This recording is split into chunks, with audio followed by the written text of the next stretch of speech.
Sejarah mencatat bahwa kelahiran Yesus diperkirakan terjadi antara tahun ke-6 hingga ke-4 sebelum Masehi. Dan tahukah kamu bahwa catatan pertama Alkitab tentang kelahiran Yesus Kristus ditulis 1400 tahun sebelum kelahirannya? Lalu siapa saja nabi yang menubuatkan kelahiran Yesus?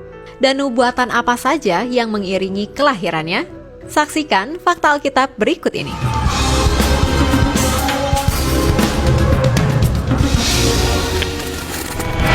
Pentingnya nubuatan.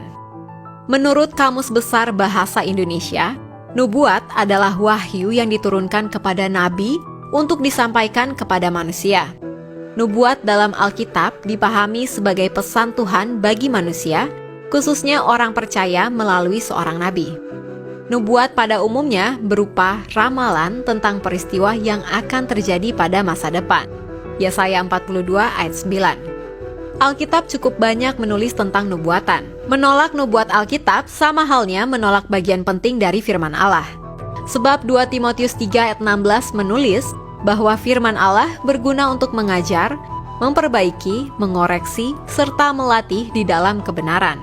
Hal ini termasuk juga dengan nubuat dalam Alkitab.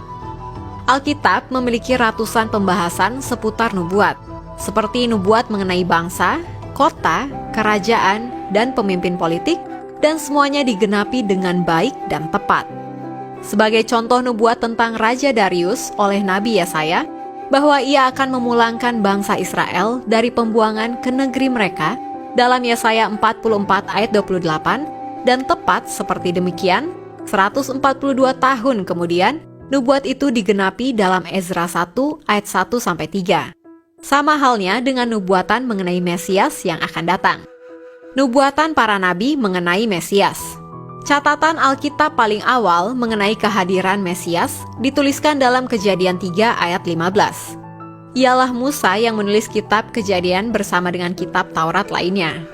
Diperkirakan Musa menulis kitab Kejadian sekitar tahun 1440 sampai 1400 sebelum Masehi. Meskipun Kejadian 3 ayat 15 adalah perkataan Allah sendiri, namun wahyu Allah yang diterima Musa merupakan sebuah janji yang berisi nubuatan kemenangan mutlak umat manusia dan Allah atas iblis dan kejahatan melalui peperangan rohani di antara keturunan wanita, yaitu Tuhan Yesus Kristus, melawan keturunan ular, yaitu iblis dan para pengikutnya.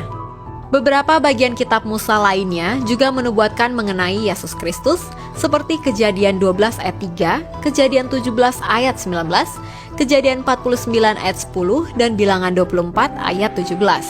Nabi berikutnya yang menubuatkan tentang Mesias ialah Yesaya. Nabi Yesaya hidup sekitar tahun 700 sebelum Yesus lahir. Nubuat mengenai Mesias ditulis dalam Yesaya 7 ayat 14, Yesaya 61 ayat 1-2, Yesaya 53 ayat 7, Yesaya 50 ayat 6, dan Yesaya 53 ayat 5-12. Nubuat Yesaya yang paling dikenal terdapat dalam Yesaya 9 ayat 6, sebab seorang anak telah lahir untuk kita, seorang putra telah diberikan untuk kita. Lambang pemerintahan ada di atas bahunya, dan namanya disebutkan orang, Penasihat Ajaib, Allah yang perkasa, Bapa yang kekal, Raja Damai. Lalu ada Nabi Mika yang melayani di Yehuda sekitar tahun 751 sampai 687 sebelum Masehi. Mika menyebutkan tempat lahir Mesias dalam Mika 5 ayat 1. Selain itu, Nabi Hosea yang juga hidup di tahun 700-an sebelum Masehi juga turut menubuatkan Mesias dalam Hosea 11 ayat 1. Begitu juga Nabi Zakaria yang melayani di Israel pada tahun 500-an sebelum Masehi. Zakaria menubuatkan tentang juru selamat yang ditulis dalam kitab Zakaria 9 ayat 9, Zakaria 12 ayat 10. Beberapa ayat yang ditulis dalam Mazmur juga turut serta menubuatkan tentang Mesias. Setidaknya ada 10 penulis kitab suci dalam Perjanjian Lama yang menubuatkan kelahiran Yesus. Berbagai nubuat mengiringi kelahiran Yesus.